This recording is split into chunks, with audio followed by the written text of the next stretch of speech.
Ever wondered how money moves in and out of your pocket? That's what we call cash flow. But don't fret, understanding it doesn't have to be as daunting as it sounds. Stick around as we're about to simplify cash flow for you. Cash flow essentially has two main components. The first component is inflows. Think of inflows as streams of cash flowing into your pocket. This might be your salary, returns on investments, or even that birthday check from your grandma. The second component is outflows. Outflows are the streams of cash flowing out of your pocket. This covers your bills, expenses, and that coffee you can't resist every morning. You see, it's as simple as money coming in and going out.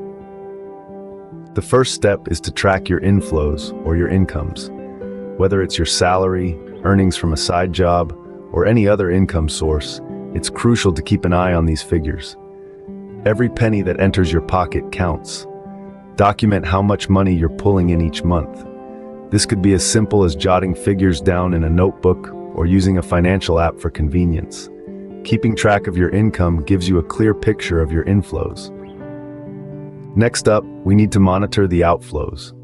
The outflows are the money that leaves your pocket, your expenses, and bills. These include recurring costs like rent, groceries, utilities, and transportation. It's essential to have a clear idea of where your money is going each month. Are you spending too much on dining out?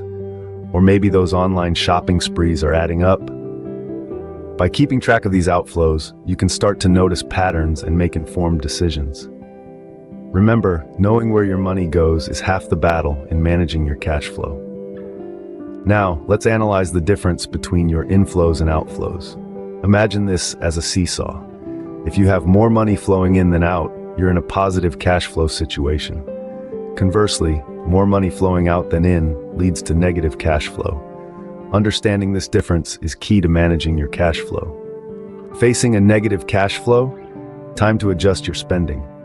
First, take a good look at your expenses. Are there areas where you can trim the fat? Perhaps you could eat out less or find a cheaper phone plan. Next, consider how to boost your income. Could you take on a side gig or ask for a raise at work? It's all about balance. By adjusting your spending, you can turn a negative cash flow into a positive one. With balanced cash flow, it's now time to build a cash reserve. Think of it as a safety buffer, a stash of savings, ready for those surprise expenses or emergencies that life may throw at you. It's money set aside to keep you afloat when tides turn rough. So how much should this reserve be? A good rule of thumb is to have enough to cover 3 to 6 months worth of living expenses. So remember, a cash reserve is your safety net in managing cash flow. Managing your cash flow is a continuous process. Consistently review and revise it, because as your income and expenses shift, so does your cash flow.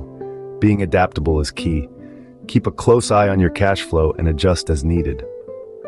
So that's cash flow simplified for you. By tracking incomes and expenses, adjusting spending, and building a cash reserve, you've mastered the basics of money movement. Remember, understanding cash flow is your first step towards financial stability. Take control of your cash flow today and set the path to financial success.